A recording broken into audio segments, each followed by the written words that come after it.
Pak Jokowi bilang, Pak, Bapak itu presiden yang gila olahraga. Kadang ngasih 1 emas 10 M. Olimpiade Paris ini akan jadi olimpiade yang sangat menarik untuk kita tunggu-tunggu. Terus terang persepsi saya terhadap olahraga itu berubah ketika saya dikasih kepercayaan menjadi chef de mission Olimpiade Rio 2016. Di situ saya sadar begitu kecilnya kita sebagai negara nomor 4 terbesar di dunia. Abang masih yakin nggak kalau bahwa bulu tangkis ini akan bisa jaga tradisi buat nyumbang emas itu? Minum dulu sebelum jawab. Bang, waktu habis Kumparan bikin video abang tidur di sofa itu, ada beberapa pertanyaan masuk. Ini gimmick bukan nih gitu kan? Ini kita mau tanya langsung ke orangnya langsung.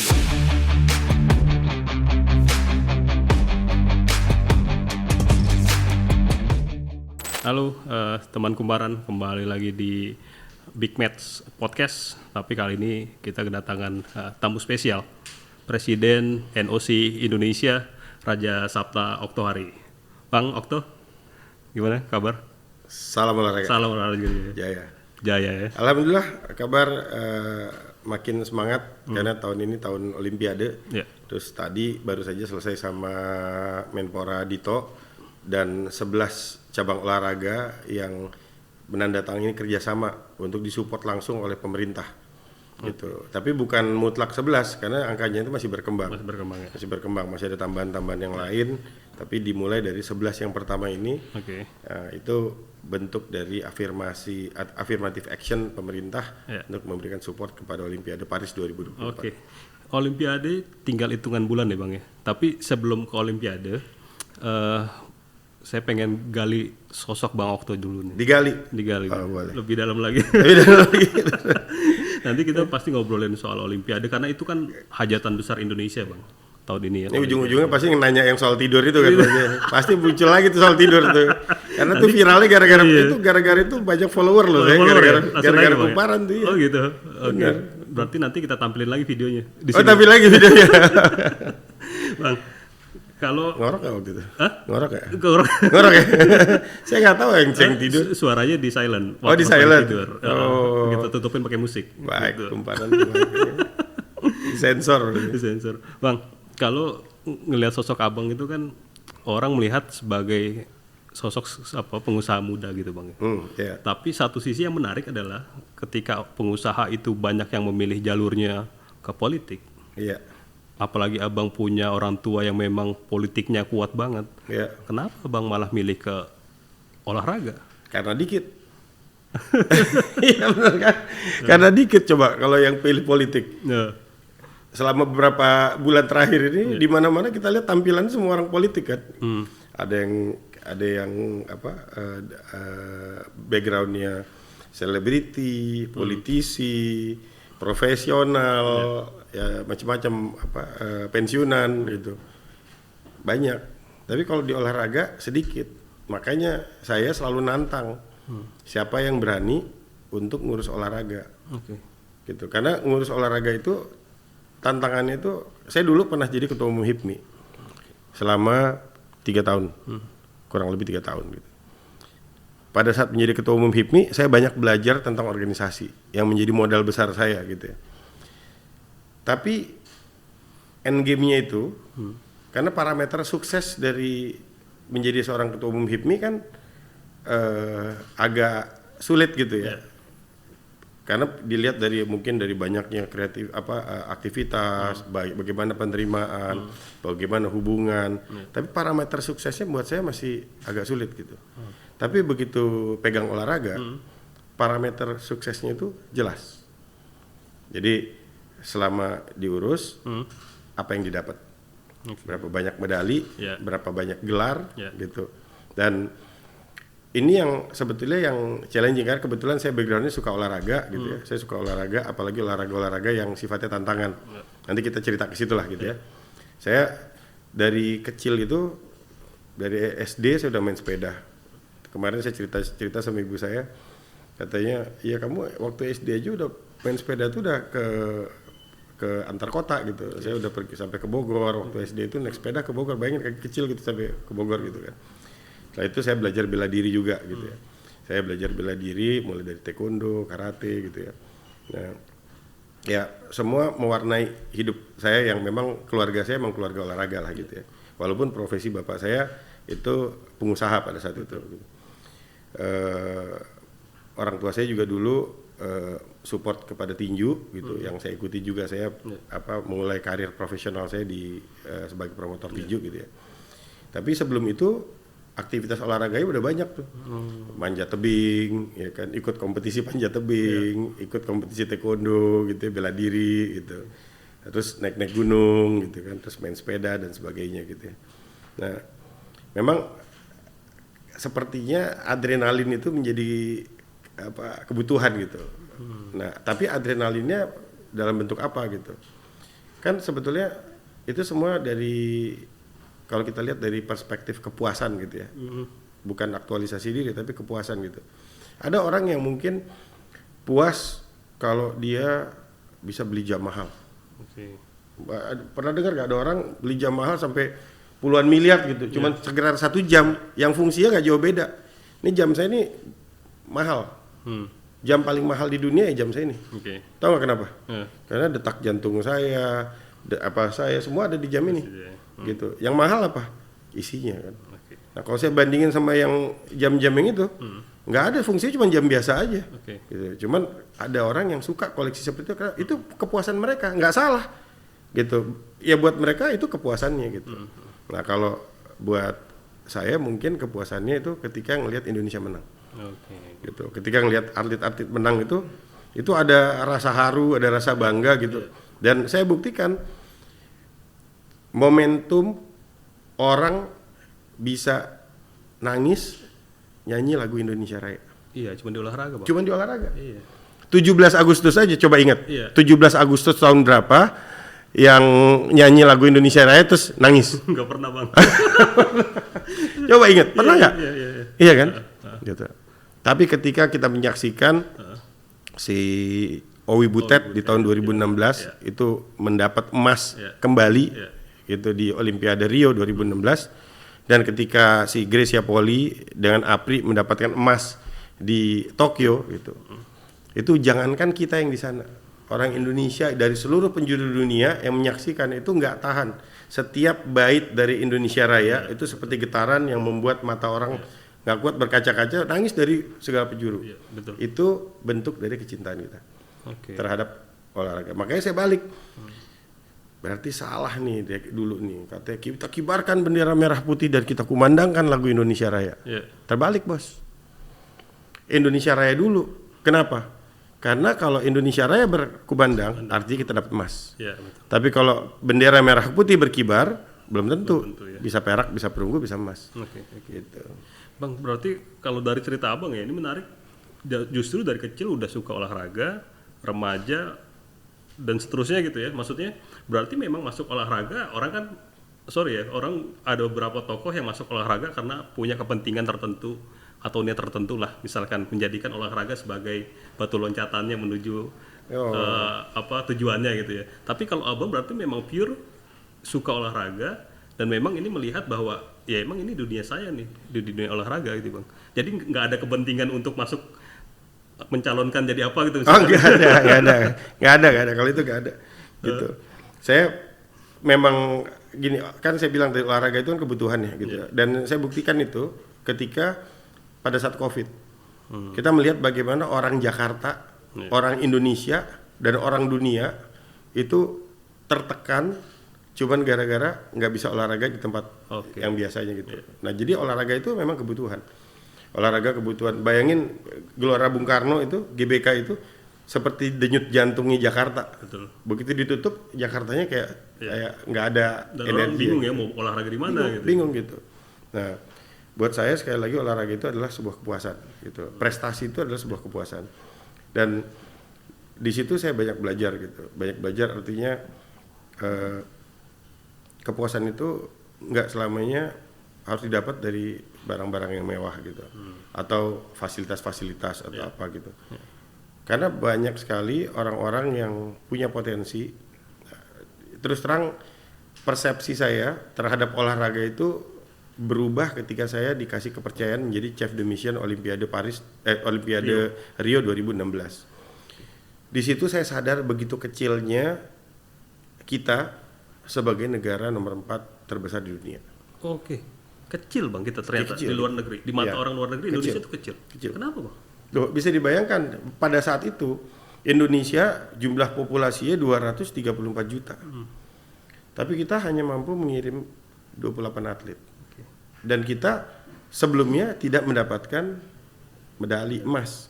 Di situ kita mendapatkan 1 emas. Kemarin di 2020-2021 kita tetap mendapatkan 1 emas. Iya. Gitu. Nah itu begitu kecilnya Indonesia. Sehingga apa? Artinya PR-nya masih banyak. Gitu. Makanya keluarlah teori itu waktu saya mengurus sepeda gitu ya. Gitu. Di situ kan wawasannya kan berubah. Oh ternyata yang paling tinggi bahwa Olimpiade itu adalah hierarki yang paling tinggi dari ajang multi event dunia. Mestinya kita bisa menggunakan ini sebagai etalase bahwa ini loh bukti bahwa orang Indonesia mampu mengelola sumber daya manusia. Bahwa orang Indonesia mampu bersanding dengan negara-negara lain di kancah olahraga. Bahwa orang Indonesia ini sehat-sehat, pinter-pinter gitu. Jumlah medali banyak gitu. Itu bisa kelihatan dari situ. Kalau kita menggunakan Olimpiade sebagai etalase. Yang hari ini belum. Yang hari ini belum faktanya gitu. Nah, kenapa kita butuh untuk menggunakan Olimpiade ini sebagai etalase? Karena this is nation pride. Kalau kita lihat negara lain itu, gitu. Contoh Cina atau Tiongkok. Bagaimana mereka memberikan full support terhadap olahraga, bahkan gila-gilaan gitu pemerintahnya. Kalau kita lihat kan sekarang prestasi dunia itu kan yang pertama ya kalau nggak Cina Amerika gitu kan, ya. Cina Amerika ya kan, habis itu Inggris. Nah barulah negara-negara lain. Walaupun perolehan medali emas itu paling banyak dari Finlandia sama Hungaria ya, itu selalu balap-balapan gitu. Tapi kalau kita lihat dari ranking-ranking dunia, kan negara-negara itu tuh udah sesuai. Sedangkan negara nomor populasi terbesar di dunia itu kan Cina. Kedua India. Ketiga Amerika. Keempat Indonesia. Tapi ternyata belum berbanding lurus dengan prestasi olahraga kita. Artinya apa? Artinya PR-nya masih banyak. Nah, kalau tadi ditanya beberapa kali kan diulang-ulang gitu. Kenapa seorang Okto mau ngurusin olahraga? Ya kenapa enggak gitu? Kenapa justru masih banyak dibutuhkan orang-orang yang mau merhatiin olahraga? Gitu. Kalau saya ya kalau daripada duitnya dibeli 1 jam gitu kan, itu bisa jadi berapa medali sebetulnya gitu kan, gitu. Kalau ngeledek orang gitu. Dan ini betul-betul saya lakukan pada saat saya jadi ketua balap sepeda atau PBIC gitu. Saya bilang ternyata ini ada jalur yang nggak sama nih antara prestasi sama komunitas. Saya bukan dari prestasi, saya lahir dari komunitas. Komunitas saya itu dulu namanya Bike to Work, Bike to Work gitu. Semuanya cuma gara-gara suka sepeda gitu. Sepeda itu karena suka gitu, bukan karena kompetisinya gitu. Ada orang-orang yang jalurnya prestasi ini. Ternyata ini nggak ketemu. Nah, saya perhatiin ternyata orang-orang yang komunitas, ya mohon maaf ya gitu. Secara ekonomi mereka lebih ada. Harga satu sepeda itu rata-rata di atas 200 jutaan. Dan satu orang bisa punya 3-4 sepeda. Itu cuma buat sepeda ya Bang ya? Untuk sepeda. Ya, maksud saya gini, sedangkan atlet untuk jadi atlet kan nggak gampang gitu. Saya deketin lah teman-teman ini. Akhirnya mulai muncul tuh kakak asuh. Jadi komunitas ini bina satu atlet, komunitas ini bina satu atlet. Akhirnya muncul gitu. Jadi ringan dan atlet pun jadi punya alternatif. Coba lihat sekarang setiap pagi ada aja tuh atlet-atlet balap sepeda yang narikin peleton-peleton segala macam. Mereka dapat pendapatan, mereka dapat teman, dan energi juga jadi energi yang positif. Kan hari ini kan makin hari kan orang berusaha untuk makin sehat. Nah ini kita Indonesia tuh butuh superhero. Indonesia tuh selalu butuh gimmick. Dengan negara yang berpotensi untuk mencintai infotainment begitu tinggi, tadi kita bicarain kan, kita diskusi itu. Kita butuh gimmicknya. Pada saat tinju waktu Chris John menjadi gimmick gitu ya. Itu tinju itu sangat menarik untuk ditonton dan orang nunggu-nunggu nih apa nih. Pada saat Taufik Hidayat gitu ya, gimmicknya bulu tangkis, pada saat Susi Susanti itu gimmicknya semua gitu kan. Ini superhero Indonesia. Makanya waktu saya dikasih kepercayaan lagi sama pemerintah untuk jadi ketua ASEAN Para Games, saya bilang bagaimana nih merubah barang ini menjadi barang yang menarik gitu. Karena orang memandang sebelah mata terhadap orang-orang disabilitas, ya, betul. gitu. Padahal suksesnya ASEAN Games pada saat itu kan luar biasa gitu kan. Tantangan juga nih, gimana caranya? Ya kita balik bahwa kalau kamu nonton ASEAN Games, nonton atlet renang, Indonesia menang di ASEAN Games, pulang itu kamu termotivasi untuk mau berenang, gitu. Tapi kalau kamu nonton Indonesia menang di ASEAN Para Games, pulang itu kamu malu kalau nggak bisa berenang. Itu fakta. Kenapa? Karena kita melihat mereka sebagai manusia super. Nah, jadi cara pandangnya itu dirubah. Makanya waktu gimmicknya ASEAN Para Games pada saat itu lagunya tuh ya pokoknya manusia super. Mereka itu punya kekurangan tapi lebih hebat dari kita. Ya. Coba bayangin kalau mereka kayak kita, mungkin bisa lebih hebat lagi gitu ya, gitu. Mungkin enggak juga, tapi faktanya mereka punya kekurangan dari kita, tapi mereka lebih hebat dari kita. Makanya kita sebutnya mereka manusia-manusia super. Gitu. Bang tadi sempat nyebutin soal tinju ya Bang ya.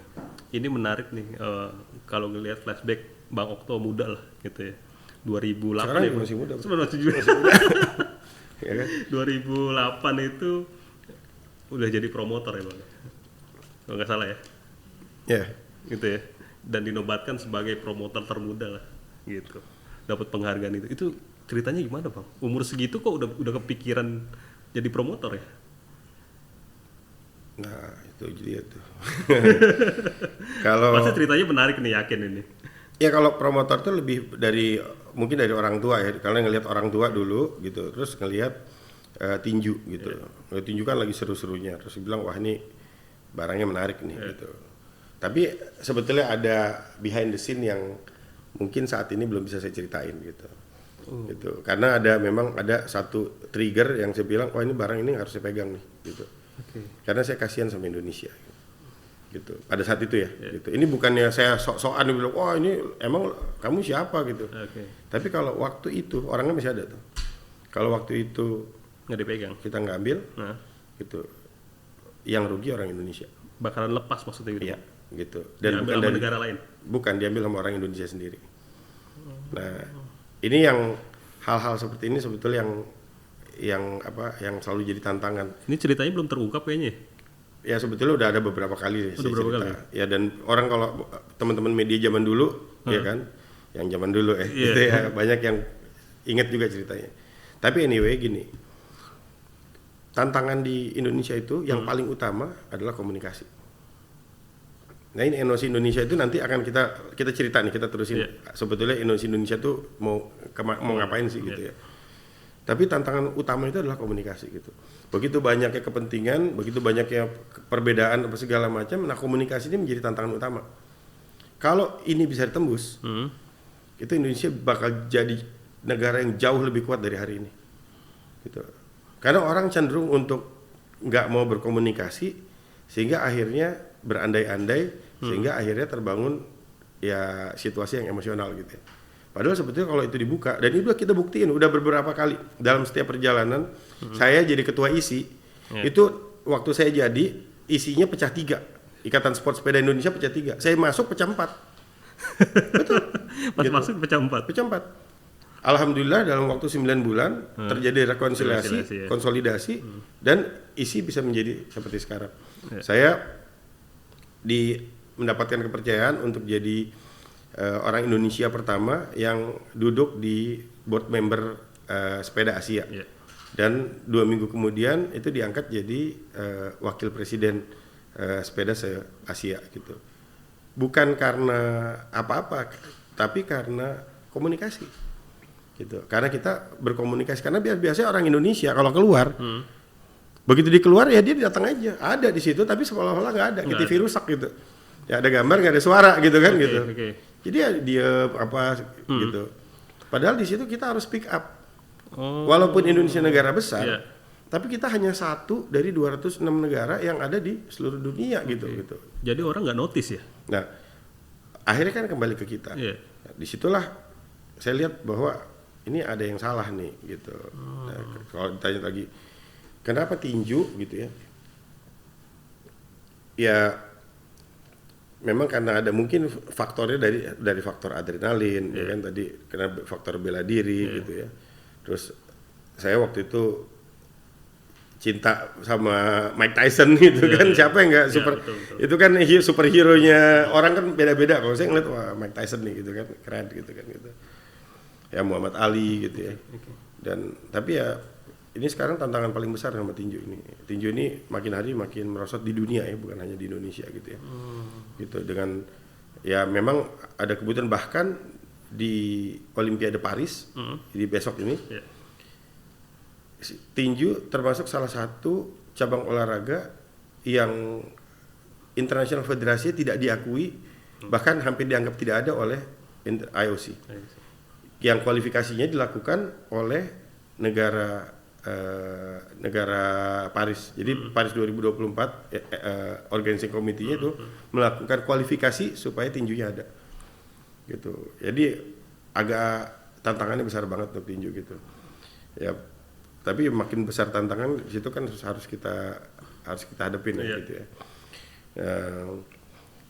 Waktu itu saya melihat kalau ditanya kenapa paling muda, nggak tahu karena itu yang ngomong orang lain gitu ya.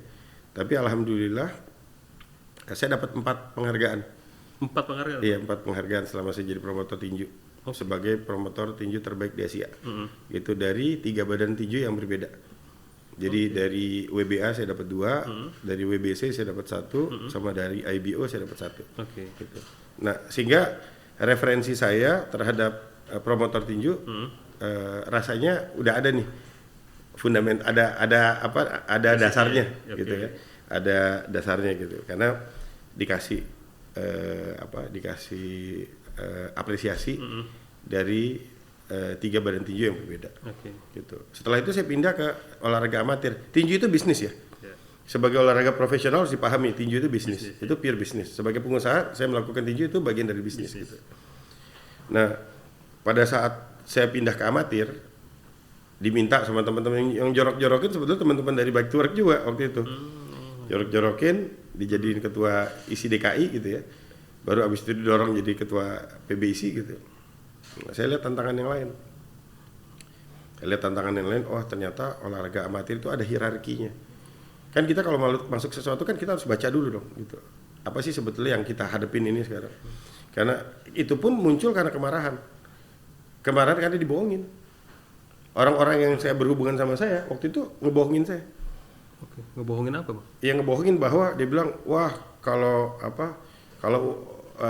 di sepeda itu namanya komisar wasit. Wasit itu tingkatannya itu nasional, elit sama global. Gitu. Saya bilang oh gitu. Ternyata begitu saya pergi keluar, gitu, saya cari sumber informasi yang tepat, yaitu International Federasi gitu ya.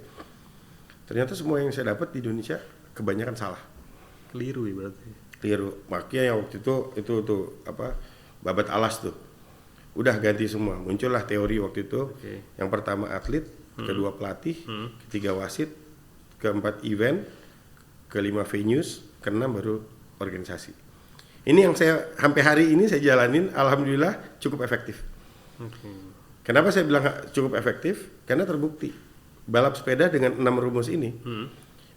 Setelah berapa tahun? Dari Asian Games yang pertama di Indonesia sampai ketemu Asian Games lagi nggak pernah dapat emas. Balap sepeda. Iya kan? Pada saat kita Asian Games kemarin di Indonesia kita dapat 2 emas. 2 emas 2018 ya. 2018. Orang bilang waktu itu nyeleh, iya terang aja orang tuan rumah ya kan. Tapi ternyata Asian Games yang kemarin kita tetap dapat 1 emas. Betul. Terus setiap SEA Games kita dapat emas. Bahkan SEA Games yang terakhir Indonesia juara umum. Gitu. Sehingga referensi saya terhadap prestasinya jelas. Gitu. Nah, ini yang sebetulnya menjadi tantangan. Saya punya keinginan besar untuk merubah metode ini menjadi metode ilmiah. Gitu. Bukan lagi faktor empiris. Karena olahraga itu sebagai aktivitas yang sekarang dasarnya udah ada sport science. Kan udah science nih, olahraga itu science gitu. Nah, kita nggak bisa lagi faktor empiris karena saya pernah begini, sekarang kamu juga bisa begitu, belum tentu gitu. Banyak banget faktor-faktor lain yang sebetulnya bisa mempengaruhi atau mendorong untuk mendapatkan kemenangan gitu. Nah, itu banyak faktornya gitu. Dan tipis-tipis juga. Lance Armstrong itu 7 kali menang di Tour de France. 7 kalinya curang. Tapi nggak ketahuan. Gitu. Kenapa? Karena sport science pada saat itu. Makanya gara-gara Lance Armstrong muncullah namanya WADA, World Anti-Doping Agency. Gitu. Munculnya dari UCI waktu itu, dari Union Cyclist International gitu. Nah, bukan kita jangan lihat yang bagian curangnya gitu. Tapi bagaimana orang berlomba-lomba untuk melakukan kreativitas untuk tampil jadi pemenang. Nah, itu yang harus kita lihat dari sana gitu. Nah, olahraga ini harus bisa menjadi hal yang ilmiah. Nah, sekarang udah banyak nih muncul nih profesor-profesor olahraga apa kan, semangat kita juga makin tinggi. Nah, pada saat aplikasinya gimana caranya supaya mulai dari atlet, pelatih, wasit ya kan, sampai event, venue termasuk organisasi itu bisa benar, bisa jalannya bisa barengan. Saya buktiin. Bukan saya lah, kami semua di PBIC itu membuktikan, di balap sepeda itu membuktikan bagaimana semuanya hancur berantakan. Pada saat itu atletnya jalan sendiri, bahkan atlet sama atlet pun crash gitu kan. Atlet sama pelatih ribut, gitu kan. Wasitnya berdiri sendiri, wasit bahkan mau bikin organisasi wasit independen sendirian gitu. Nah, itu yang begitu kita harmonisasikan semuanya, sinkronisasikan semuanya, ini saya lihat, oh ternyata ini bisa begini nih. Begitu jalan jadi lebih ringan. Nah, kalau ini diaplikasikan, alhamdulillah saya waktu itu jadi ketua ISI, itu organisasi tadi saya ceritakan, pecah 3 jadi pecah 4. Munasnya itu bukan cuma sekali, beberapa kali. Bahkan terakhir, Munas yang terakhir, Munas yang sama ya, untuk jadi itu sama, itu saya menang 1 suara. Menangnya 1 suara gitu, lawan teman saya waktu itu. Di periode kedua alhamdulillah saya dipercaya secara aklamasi ya. Terus pada saat itu, jadi kalau perjalanan olahraga saya 2013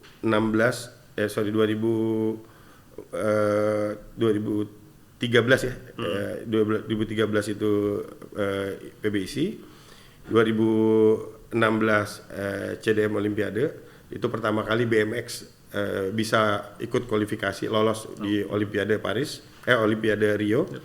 Terus itu 2018 itu Asian Games, itu pertama kali dalam sejarah perjalanan balap sepeda, itu dari mulai Asian Games yang sebelumnya yang di Indonesia dulu selama hampir 50 tahun Indonesia nggak pernah dapat emas, akhirnya pecah dapat 2 emas gitu, dan setelah itu Indonesia dapat emas terus. Dan alhamdulillah Asian Para Games kita mendapatkan sekali lagi award, itu namanya Order of Merit Asia Award, itu dari Paralympic Asia Paralympic Committee, sebagai award paling tinggi di Asia, itu diberikan kepada kita, kepada Indonesia, kepada saya juga, karena keberhasilan kita dibandingkan dengan Paralimpiade menjadi tuan rumah Para Games. Nah, ini yang saya ceritakan ini bukan tanpa dasar gitu, barangnya ada, orang-orangnya ada gitu. Nah, itu yang menjadi referensi bahwa orang Indonesia juga bisa sebetulnya. Yang kami lakukan itu semuanya nggak susah, cuman mau aja gitu. Tapi nggak banyak orang yang mau melakukan ini. Coba kalau lebih banyak lagi yang mau, pasti kita lebih besar dari hari ini. Kita pasti sebanding dengan negara-negara seperti Cina, seperti Amerika, seperti Inggris gitu. Tapi nggak banyak. Jadi pertanyaannya sebetulnya saya balik gitu, bukan kenapa Okto mau ngurus olahraga, kenapa kalian semua nggak mau ngurus olahraga gitu, sebetulnya pertanyaannya gitu. Karena kalau makin banyak yang ngurus olahraga hari ini, alhamdulillah nih, gitu, teman-teman dari HIPMI, teman-teman dari pengusaha itu udah banyak nih sekarang. Kalau zaman dulu orang ngejar jabatan olahraga itu cuma sebagai prestasi doang. Kalau sekarang kita balik gitu, dan seleksi alam terjadi sekarang. Kalau cuma mau keren-kerenan doang pasti kebuang. Pasti nggak ada hasilnya. Yang bagus jadi jelek, gitu. Yang bagus aja jadi jelek, itu kebukti. Nah kita PR kita masih besar. Tapi apakah karena memang kita tahu kondisi olahraga kita, tadi Bang Okto juga bilang banyak PR, belum ideal gitu ya Bang ya. Dari APBN pun ini kecil banget buat olahraga ya Bang. Apakah itu yang bikin banyak orang tuh nggak mau masuk ya ke olahraga, bahwa kondisinya itu seterpuruk itu? Mereka mungkin dengar atlet nggak digaji, gajiannya telat. Ya, itu ya Bang ya. Faktor-faktor itu juga yang mereka akhirnya sebelum maju mundur duluan gitu. Kalau takut susah gitu ya. Justru kan karena kita sukanya adrenalin, makin takut kita makin ngelawan kan gitu. Tapi kan berarti kita. sebelum masuk ke olahraga, dunia olahraga ini, ya organisasi segala macam, Bang Okto sudah memetakan resiko itu segala macam ya, sudah tahu, sudah paham betul ya. Biasanya masuk dulu baru tahu resiko. Oh gitu. Jadi dirasain dulu baru masuk ke situ. Iya gitu kan. Dan saya ingat waktu itu di 2016, ya balik lagi gitu. Kami itu memberikan predikat Bapak Olahraga sama Pak Jokowi. Gitu. Bukan tanpa sebab. Karena Pak Jokowi itu memang terbukti seperti yang saya ceritakan tadi. Ya kalau saya tadi ceritanya ece-ece gitu ya. Kalau Pak Jokowi itu sebagai presiden terbukti. Kenapa? Karena paling konkret itu memberikan support yang luar biasa kepada olahraga. Okay. Contoh, kenapa? Legasinya. Bagaimana atlet dimanjakan. Bonus paling besar dalam sejarah Indonesia ini berdiri itu zamannya Pak Jokowi. Waktu saya jadi CDM Olimpiade. Yeah. Gitu. Waktu itu ketua NOC-nya Erick Thohir. Yeah. Gitu. Bonusnya itu 1 emas 10 M. Saya bilang sama Pak Jokowi, bilang Pak, Bapak itu presiden yang gila olahraga. Karena ngasih 1 emas 10 M. Dia bilang saya nggak pernah Mas Okto ngasih emas 10 M. Saya bilang pernah Pak. Waktu Owi Butet itu orangnya 2 tapi emasnya 1. Oh iya kata dia. Iya benar. Iya Pak, itu emasnya 1 Pak. Oh iya betul. Iya makanya. Gitu. Dan setelah itu ada Gracia Poli sama Apriani ditambah lagi. Jadi 5,5 ya Bang. Jadi 11 miliar. Ya. Jangan bilang 5,5, 11 miliar itu. Dua orang itu tadi. Nggak dipotong pajak lagi ya kan gitu. Jadi 11 M ya. Jadi 11 M gitu. Itu 1 emas. Dan kalau kita lihat investasi di olahraga banyak ya. Banyak banget yang besar gitu. Lihat pertama Asian Games, Asian Para Games, SEA Para Games gitu. Belum lagi infrastruktur yang dibangun. Bahkan mau bikin olimpiade itu di IKN. Berarti kan bangun dari nol itu. Gitu. Kalau saya lihat itu track recordnya clear, jelas. Jadi kalau ya sesuatu yang jelas itu jangan dibilang nggak ada. Ini jelas, clear gitu. Kalau kita kemarin nggak ada tantangan ya, gitu. Kita udah jadi tuan rumah bola sama World Beach Game gitu ya. Tapi ya faktanya seperti itu. Tapi sekali lagi kan kita harus beradaptasi dengan semua situasi. Yang pasti kita nggak boleh berhenti ini. Nah kita butuh 100 orang aja. Kalau dulu Bung Karno bilang berikan saya berapa? 10 orang. Kalau sekarang 10 orang kurang. Bener 10 orang udah pasti kurang. Gue ada 100 orang aja kurang. Bener. Kita butuh banyak orang untuk ngurus olahraga ini. Dan faktanya di Indonesia sekarang ya tadi yang saya bilang. Kalau olahraga yang udah jadi etalase kita, yang pertama badminton, gitu kan. Yang kedua angkat besi. Yang ketiga panahan. Gitu. Karena 3 cabur itu doang yang. Nah, 3 cabur ini yang dominan. Nah, sekarang nih muncul nih. Gitu. Makanya sebetulnya nanti pertanyaan ke arah sana nih ya. Saya duluan nih lompat nih gitu kan. Gitu. Saya mau cerita tentang Olimpiade Paris. Ini Olimpiade Paris ini akan jadi olimpiade yang sangat menarik untuk kita tunggu-tunggu. Oke. Pertama karena dia lepas dari Covid. Kedua karena era pesta demokrasi, pesta politik ini ujungnya kan Oktober. Betul. Ya kan? Ujungnya Oktober kan, pelantikan presiden kan gitu kan. Nah, Olimpiade ini ada Juli Agustus. Ingat gak dulu waktu Pak Jokowi sama Pak Prabowo lagi 2018 lagi kurang mesra. Iya. gitu kan. Kan jadi mesra tiba-tiba pelukan gara-gara emas di pencak silat di Asian Games ya gitu kan. Nah, ini kita mengharapkan bahwa apapun situasinya, apapun dinamikanya, gitu, apapun hasilnya, Indonesia itu nggak boleh pecah. Indonesia harus saling berpelukan, Indonesia harus menjadi negara yang semakin kuat. Dan olahraga bisa jadi wadahnya buat itu. Makanya olahraga harus kita dorong, kita kedepankan, karena olahraga yang menjaga merah putih. Iya. Gitu. Kita lihat kemarin pada saat menang SEA Games. Oh, sebetulnya pengalaman saya alhamdulillah nih ya, alhamdulillah ini cerita di Kumparan kan.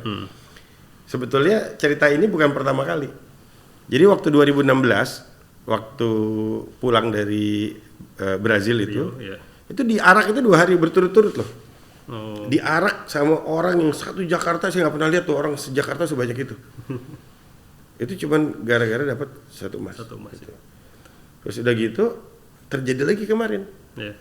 Pada saat pulang dari Kamboja. Pulang dari Kamboja. Itu begitu bola menang, terus udah gitu kita menangnya banyak lah gitu ya. Menangnya juga itu cukup menarik tuh. Iya. Karena kita dapat medali 87 medali. 8 bahasa Sanskertanya Apa tuh? Okto. Oh iya. 7 Sabta. Bener kan? Iya benar. Iya bener. Tapi Ya. ini bukan cocok lagi ya? Cocokologi nih. Cocokologi.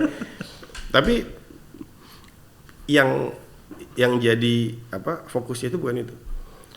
Waktu itu saya diarak sama semua nih, sama pemain Afrika. Saya ngeliat muka-muka orang itu loh. Oke. Saya lihat muka-muka bahagia. Betul. Muka orang-orang yang betul-betul orang-orang datang ke situ mau ngantri, mau apa, lihat matanya itu mata orang yang bahagia. Hilang tuh semua kebencian, hilang tuh semua perbedaan, hilang tuh semua, nggak ada. Yang ada cuman kebanggaan karena Indonesia menang. Gitu. Itu ya Bang ya. Saya berapa tahun jadi wartawan olahraga ya, Bang Okto ya. Menyaksikan bahwa memang presidennya bisa loncat-loncat waktu nonton bola ya. Dia sampai lupa mungkin dia dirinya presiden ya. Oh iya, ya itu dia. Itu magisnya olahraga sih itu ya. Balik lagi sekarang gini, kita ini kan dengan segala macam aktivitas kita, gitu. Ya, ada namanya kalau di psikologi itu namanya id, ego sama super ego gitu ya. Nah, karena kadang-kadang si kontrol yang keluar itu saking kuatnya, jadi kita juga gengsi jadi makin tinggi gitu. Iya. Jadi salah pas semua tuh kalau Indonesia menang. Iya. Iya, cuma nyanyi lagu Indonesia Raya aja, yang lu bisa nyanyiin sambil tidur gitu kan. Itu setiap katanya itu diucapinnya susah. Betul. Gitu. Karena kalau nggak susah dipertanyakan tuh ke Indonesia. Iya benar loh. Betul.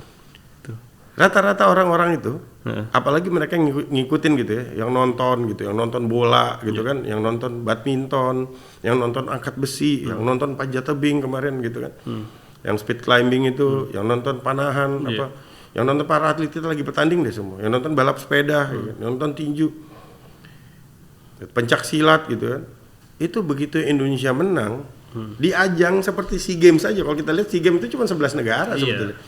Kan kalau SEA Games 11 negara, Asian Games 45 negara ya kan. Kalau Olimpiade baru 206 negara gitu.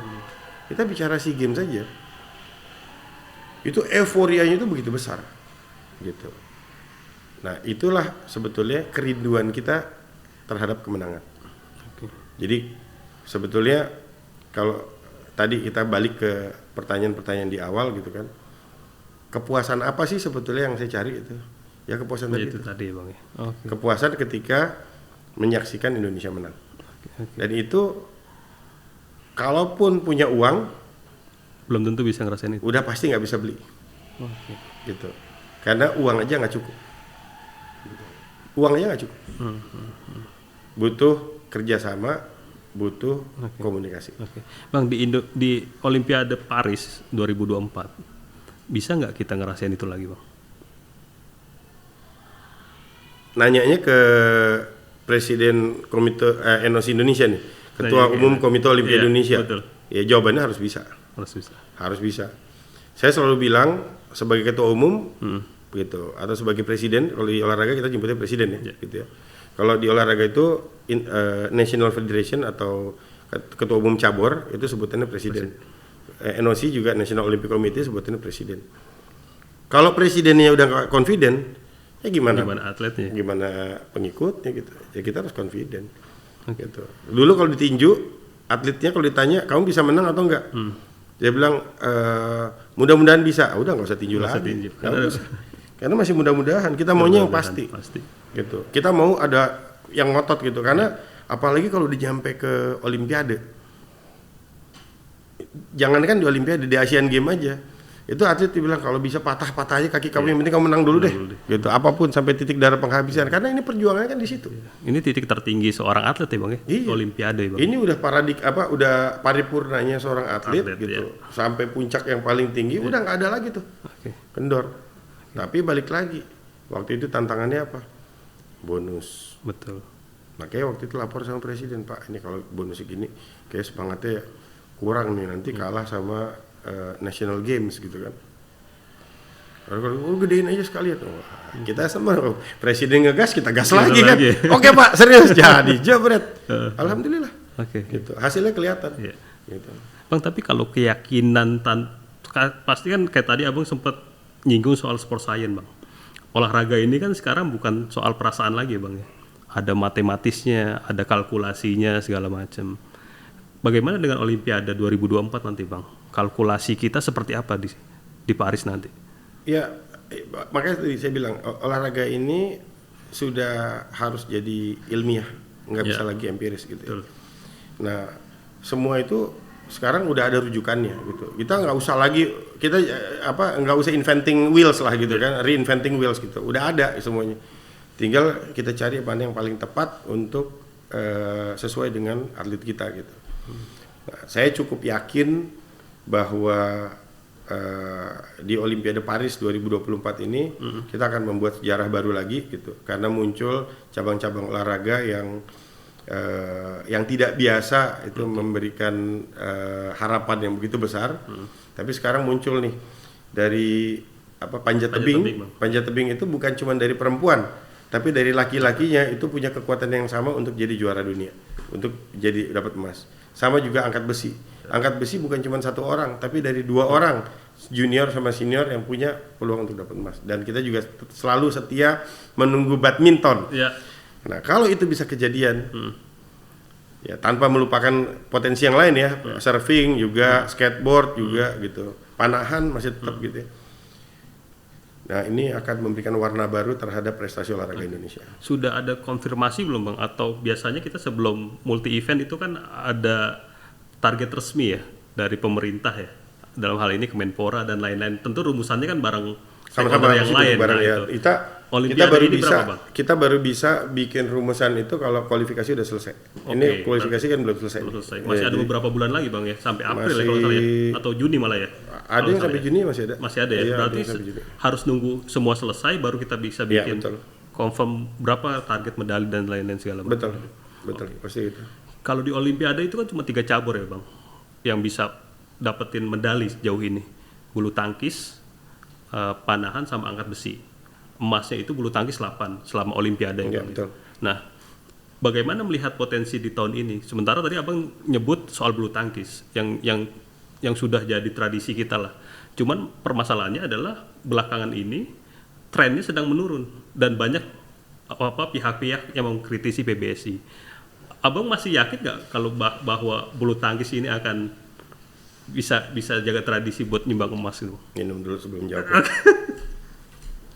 Bismillahirrahmanirrahim. Kan? Jadi balik lagi, yang kita bahas ini adalah komunikasi, miskomunikasi, lack of communication, ya kan, kegagalan komunikasi gitu. Dari kualitas saya yakin sama, masih gak ada yang berubah gitu. Tapi ada masalah di komunikasi. Nah disitulah NOC berusaha untuk hadir, gitu, dalam bentuk format komunikasi yang mungkin harus kita tailor made, yang harus kita rubah-rubah, supaya jangan lagi ada yang pukul dada atau jangan lagi ada yang pukul dada orang gitu. Tapi harus melihat bahwa ini yang kita omongin merah putih nih sekarang. Yang kita jagain sekarang merah putih nih. Ini bukan bagaimana hebatnya saya atau jeleknya kamu. Tapi bagaimana kita membuktikan kepada dunia bahwa merah putih Indonesia berdiri tegak. Gitu. Kita punya peluang yang besar di speed climbing tadi. Kita punya peluang besar di angkat besi. Tapi kita masih setia selalu nungguin badminton. Karena waktu saya pertama kali jadi ketua NOC, terus saya pergi ke NOC Cina gitu, Tiongkok waktu itu. Kenapa ke sana? Karena ya mereka yang medalinya waktu itu paling banyak kan gitu. Saya datengin ke mereka. Yang pertama kali disampaikan ke saya, dia bilang saya berterima kasih bulu tangkis Cina itu bisa berkembang seperti hari ini karena Indonesia. Berarti sudah ada signature-nya kita kan, bahwa bulu tangkis itu identik dengan Indonesia gitu. Nah, tinggal bagaimana ini mengembalikan kejayaannya. Saya selalu melihat bahwa Indonesia ini sleeping giant, gitu, raksasa yang lagi tidur gitu. Bisa dibayangin kalau raksasanya ini dibangun, tapi sampai hari ini belum bangun-bangun nih, gitu. Kelamaan tidur ya, Bang? Enggak, karena masih banyak okto-okto yang lain yang harus segera disuruh untuk ngurusin olahraga gitu. Makanya melalui kumparan, melalui hari ini, saya yakin mungkin ada yang tergugah, mungkin orang bilang ini orang ngomong apa sih sebetulnya gitu kan gitu. Tapi kita tunggu aja nanti. Apapun yang saya bicarakan ini nanti kita buktikan pada saat lagu Indonesia Raya berkumandang. Nah, itu akan menggerakkan lebih banyak lagi orang Indonesia untuk menyadari bahwa kita ini negara besar. Kita ini bangsa yang besar. Kita ini sebanding dengan negara-negara lain. Kita ini udah negara G7 loh. Secara ekonomi kita sangat kuat gitu kan. Gitu. Cuman kalau anggaran pemuda dan olahraganya 0,08% gitu dari APBN ya susah gitu kan gitu. Nah, itu PR yang harus ini ya. Mudah-mudahan nanti pemerintahan baru gitu, pemerintahan yang lebih cinta lagi, kalau bisa minimal sama aja udah bahagia gitu. Ya, kalau minimal sama udah bahagia, kalau bisa lebih besar lagi, lebih bagus lagi dari pemerintahan yang sekarang, itu kita bisa mendorong lebih tinggi lagi prestasi olahraga kita. Bang, terakhir Bang, tadi sudah di-mention ya Bang ya soal pemerintahan baru ya. Tahun ini mungkin kita, ya bukan mungkin, kita akan memiliki presiden dan capres baru. Entah siapa nanti yang resmi gitu ya. Tapi melihat tadi Abang bilang legasinya Jokowi selama jadi presiden sudah diakui di dunia olahraga. Iya gitu. betul. Tapi secara prestasi ya ada beberapa peningkatan tapi juga ada beberapa penurunan gitu Bang. Apa yang Abang lihat harus dibenahi dari sosok presiden nanti ya, yang mungkin kepanjangan tangannya dari Menpora atau yang lain gitu ya? Ya pemimpin negara kita, pemimpin bangsa kita, khususnya presiden dan wakil presiden itu, saya bilang minimal sama aja udah luar biasa. Minimal sama aja udah luar biasa banget. Kita pasti secara signifikan meninggal, apalagi bisa lebih. Makanya hal ini saya sampaikan sebelum pemilihan kemarin. Sebelum pemilihan tuh saya keluarkan tuh teman-teman di media, kita komunikasi sama teman-teman media, siapapun presiden yang terpilih harus bisa mendorong prestasi olahraga itu lebih baik lagi dari yang sekarang. Kenapa? Kayaknya sekarang udah bagus banget. Jauh banget bedanya sama yang sebelumnya gitu. Yang sebelum-sebelumnya ya gitu. Bukannya cuma bandingin satu presiden, tapi dari awal gitu kan. Semangatnya tinggi, ini sekarang udah masuk ke peak nih. Kita nggak mau turun, kita mau lebih tinggi lagi. Kita bikin gunung yang lebih gede lagi, yang lebih tinggi lagi. Supaya peaknya masih di ujung. Kenapa? Karena kita masih jauh dari target kita. Balik lagi nih, sebagai negara dengan populasi nomor 4 terbesar di dunia, ekonomi nomor 7 ekonomi terbesar di dunia gitu ya. Tapi ternyata belum berbanding lurus dengan kualitas manusianya. Nah, kan kalau bicara SDM parameternya tadi, yang paling jelas di mana? Ya berapa banyak medali yang didapat dari multi event tertinggi dunia. Makanya kita menggunakan Olimpiade itu sebagai etalasenya dari pembinaan prestasi olahraga dan pembangunan sumber daya manusia. Indonesia. Bang, bisa diceritain sebenarnya tantangan terberat atau apa hal terberat jadi presiden NOC Bang? Kayak misalkan waktu Asian Games di Hangzhou kemarin ya. Sampai saya mergokin Abang itu tidur di sofa gitu kan, di tengah-tengah keriuhan kesibukan gitu ya. Itu bisa dibilang nyuri-nyuri tidur itu ya Bang ya kayaknya. Itu pertanyaan paling susah kayak dari semua pertanyaan yang tadi kita ditanya. Karena kalau ditanya yang paling susah apa ya semuanya susah. Tapi jadi nggak susah karena enjoy. Karena saya sangat menikmati semua proses ini gitu. Gitu. Jadi kalau ditanya kenapa bisa tidur di bangku gitu ya, apa karena kecapean? Kalau saya bilang enggak, bukan karena kecapean, karena ngantuk aja. Jangankan di bangku itu ya, mungkin di bawah juga nggak apa-apa kok gitu. Karena kan orang kalau enjoy gimana sih? Orang kalau senang gimana? Orang kalau senang kan lupa. Gitu. Coba kalau kita kan sama-sama waktu itu. Waktu kita lagi nonton, ada nggak mikir bangku yang bersih sama bangku yang kotor? Nggak ada. Ya kan? Duduk sama-sama di bawah. Ingat nggak kita nonton apa tuh tenis? Oh iya. Yang semuanya duduk di bawah di lantai sambil makan, ya kan? Orang bilang ini transmigrasi dari mana, ya kan? Makanan apa di lantai gitu. Tapi ada nggak yang susah? Nggak ada yang susah. Kenapa? Karena seneng kan? Karena dinikmatin, nggak jadi beban gitu. Nah, karena saya dikelilingi sama orang-orang yang juga suka sama olahraga, teman-teman media yang semuanya sangat mendukung, sangat support, sehingga pekerjaan berat jadi terasa ringan. Dan kalau saya capek, gitu, atau saya kesel gitu kan, saya ngeliat banyak yang lebih capek dari saya kok gitu. Kan saya nggak ada apa-apa dibanding sama atlet-atlet itu. Atlet itu bangun tidur, atlet sepeda nih ya, atlet semua, hampir semua atlet. Pagi itu bangun jam 4 pagi, jam 5 udah mulai latihan, ya kan. Nanti sampai sore baru selesai latihan. Capek kan? Ada yang lebih capek dari mereka. Pelatihnya. Kalau atletnya bangun jam 4, pelatihnya bangun jam 3. Atletnya selesai jam 5, pelatihnya selesai jam 7 mungkin. Jadi pasti pekerjaan pasti nggak cukup lah gitu. Nah, kalau lihat dari itu semua, dengan tantangan kita, dengan hasil yang masih belum sepadan, ya kayaknya belum pantas kita untuk bilang capek gitu. Kita harus terus maksa. Bang, waktu habis Kumparan bikin video abang tidur di sofa itu, ada beberapa pertanyaan masuk. Ini gimmick bukan deh gitu kan? Ini kita mau tanya langsung ke orangnya langsung deh. Jadi konfirmasi lagi ke Bang Okto. Bang, itu waktu itu abang tidur, itu saya suruh atau enggak, Bang? Ini bukan nanya, ini pernyataan atau pertanyaan sebetulnya, klarifikasi sebetulnya. Ya, saya balik nanya, ngorok gak gue gitu. Kan gitu. Karena waktu itu dikasih musik ya. Dikasih musik jadi nggak ketahuan ya gitu. Ya jawabannya ya jangankan di kursi gitu ya. Kita tidur di lantai aja waktu itu, bukan 1-2 orang, dan bukan cuma saya gitu. Teman-teman media sebetulnya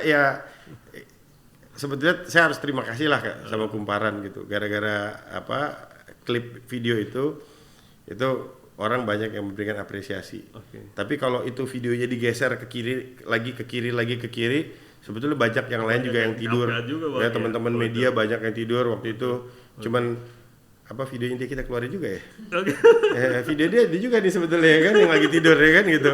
Belum kita keluarin, ntar pelan-pelan kita keluarin satu-satu gitu. Ya ada ya waktu itu kan saya punya tuh stok videonya. Gitu, gara-gara waktu itu kita balas juga, kita videoin satu-satu gitu. Bahaya ini. Itu semuanya dinamika, semuanya semuanya cerita-cerita di belakang layar dari orang-orang yang ngurus olahraga. Tapi dalam kesempatan ini saya atas nama pribadi sekaligus atas nama Ketua Komite Olimpiade Indonesia mengucapkan terima kasih banyak kepada teman-teman dari Kumparan yang selalu memberikan dukungan yang maksimal terhadap pembinaan prestasi olahraga Indonesia, dan melalui Kumparan, melalui para pendengar, para penonton, para pembaca, para pelihat Kumparan, kami mohon dukungannya agar prestasi olahraga Indonesia bisa semakin meningkat lagi.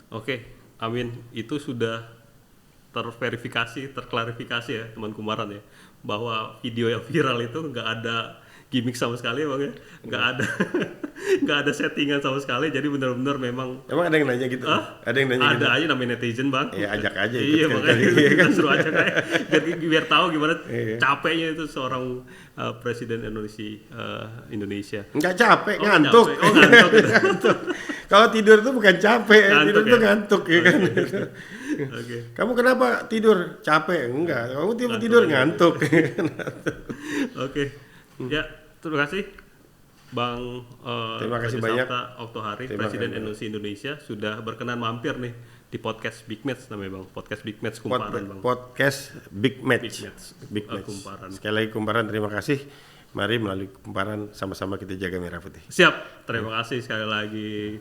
Kita kembali lagi di podcast selanjutnya, teman Kumparan dengan sosok-sosok yang pastinya sudah tidak asing di dunia olahraga. Saksikan terus Kumparan di berbagai channelnya, bisa di Instagram, YouTube, di X, dan lain-lain. Sampai jumpa. Terima kasih sekali lagi.